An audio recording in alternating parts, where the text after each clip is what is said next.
తెలుసా? ఎవడైనను క్రైస్తవుడైనందుకు బాధ అనుభవించాలి. బాధపడకుండా చల్లగా ఉంటే బాగా తిని అప్పుడు వస్తావా నడుచుకొని, బస్ ఎక్కి, బండి మీద? ఇదేనా నీకు దేవుని మీద ఉన్న ప్రేమ? ప్రేమ గల మా తండ్రి అని ప్రార్థన ఇచ్చామంటే మొదలెడతారు.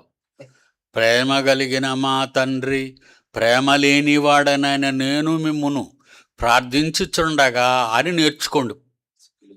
ప్రార్థన కానీ తప్పు చేశారా వాళ్ళని నిలబెట్టి అడుగుతాను. దేవుడు ప్రేమ గలవాడు, నువ్వు ఎలాంటి